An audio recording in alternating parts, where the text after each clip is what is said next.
Autorickshaw চালক এবং শ্রমিকদের কাছ থেকে 1000 টাকার বিনিময়ে একটা নাম্বার প্লেট করে দিচ্ছে এইখানকার একটা শ্রমিক সংগঠন। অর্থাৎ শরীয়তপুরে 5 আগস্টের আগে যেই ঘটনাগুলো আমরা দেখতাম, রাস্তাঘাটে অটোওয়ালাদের কাছ থেকে একটা স্লিপ ধরায় দেওয়া, 10 টাকা 20 টাকা করে চাঁদা তুলতো এবং প্রতি 1 বছর পর পর এই যে 1000 টাকা করে তারা বিভিন্ন শ্রমিক সংগঠনকে দিত, হ্যাঁ, এবং এই যে এখনও দিচ্ছে, ঠিক আছে। তো এইটা কেন দিচ্ছে? এই যে শ্রমিক সংগঠন 1000 টাকা করে নিচ্ছে, এটার কি তাদের কোনো রাইটস আছে কি না নেওয়ার? আমার কথা হচ্ছে, যদি এই যে 1000 টাকা করে দিয়ে নাম্বার প্লেট নিতে হয়, এটা যদি সরকারিভাবে হইতো, অর্থাৎ পৌরসভা কিংবা জেলা প্রশাসন কিংবা ট্রাফিক পুলিশ, তারা যদি এই বিষয়টাকে, সিস্টেমটাকে নিয়ন্ত্রণ করত, তাহলে গাড়িগুলো অন্তত পক্ষে বৈধভাবে চলতে পারতো। তো যেই গাড়ির এই বৈধতা নাই, সেই গাড়ি থেকে এই যে স্থানীয়ভাবে বিএনপির নেতাকর্মীরা এর সাথে সম্পৃক্ত, যেটি দেখলাম, হ্যাঁ, তারা এইখান থেকে টাকা পয়সা নিচ্ছে, চাঁদা নিচ্ছে প্রত্যেক গাড়ি থেকে 1000 টাকা করে। এখানে গতকালকে একটি ভিডিওতে দেখলাম যে 300-র ওপরে, অর্থাৎ প্রায় 400-র কাছাকাছি একটা সিরিয়াল দাঁড় করাইছে। তো আপনারা চিন্তা করেন, 1000 টাকা করে নিলে এই যে 400 গাড়িতে কত টাকা আসে? 4 লাখ টাকা আসে। তাহলে শরীয়তপুরে গাড়ি আছে কতগুলো? যদি 10,000 গাড়ি থাকে তাহলে কত টাকা হয়? মানে আপনারা একটু ধারণা করেন যে 1000 গাড়ি হইলে কত টাকা হয়। হ্যাঁ, 1000 প্রতি 1000 গাড়িতে 10 লাখ টাকা হয়, ঠিক আছে। 10,000 গাড়ি হলে 1 কোটি টাকা হয়। এই টাকা কে নিবে? কারা নিবে? কার পকেটে যাচ্ছে? কেন নিচ্ছে? এটা নেয়ার রাইটস কি তাদের আছে কিনা? যদি রাইটস না থাকে তাহলে প্রশাসন কেন তাদের বিরুদ্ধে ব্যবস্থা নিচ্ছে না?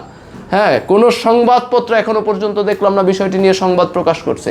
আমার সাথে অনেক অটো চালকরা যোগাযোগ করছে, অনেক অটো মালিকরা যোগাযোগ করছে যে এই যে তারা জোর জবরদস্তি করে কি করে কোর্টের ওই জায়গা দিয়ে গেলে তারা ওই তাদের রাস্তায়, অর্থাৎ পাসপোর্ট অফিসের পাশে নাকি তাদের অফিস, সেই অফিসের সামনে নিয়ে যায় এবং জোরপূর্বকভাবে তারা একটা প্লেট ধরায় দেয়। তো এই প্লেট ধরানোর দায়িত্ব তাদেরকে কে দিল?